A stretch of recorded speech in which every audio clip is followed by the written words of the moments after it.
Hey Google, take a selfie. Oh, ew, gross. Text dad, WTH. Zozo? That wasn't for you, baby girl. That was for your mom. They're known as digital natives, born into a world with Instagram accounts and iPads as toddler toys. They've never known a life without smartphones and the internet.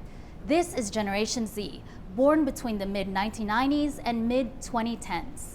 By 2020, Gen Z will make up 1/5 of the workforce, working alongside millennials, Gen Xers, boomers, and traditionalists. So while their counterparts may see work-life balance as a separation of the two, the constantly connected Gen Zers are actually blending them.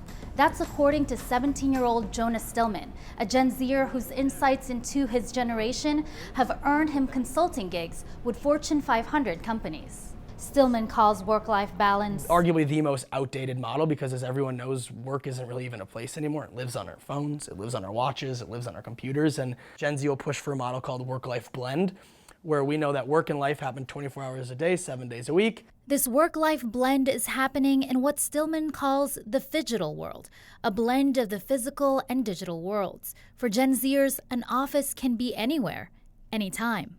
We already see this happening in companies around the world, with an increase in remote and flexible hours. Some call this new concept of work fluidity the collapse of work-life balance, and peg it as a positive thing that will save us from the usual 9-to-5 office life. The benefits include giving individuals time for their personal life, like picking up their kids from school. However, research shows that work without time constraints or being mentally at the office all the time can lead to strained relationships, a shorter life, and one-dimensional thinking. What I view as Gen Z's biggest downfall or problem is our inability to disconnect. But it's really like a huge problem. I know like when 79% of Gen Zers say they show signs of diagnosed anxiety when removed from their devices. Stillman says Gen Z values face-to-face communication, even if it's digital. He says they'll actually push the concept of a digital workplace to include more video conferencing, for example. So good to have you all together in one place. My generation would consider this face-to-face communication. We'd consider FaceTime communication, Skype, Google Hangout, you name it, Slack, video chat. Whether it's happening in the same room or halfway around the world, if I can see you, you can see me. We see no difference between the two worlds because we can operate seamlessly in both. This is the Marketplace Morning Report. But Marketplace host David Brancaccio says it may take a while for this to catch on with their older generation bosses. But the odds are their senior bosses are going to be people who've come late to the great digital revolution. And so there may be a cultural mismatch for a while.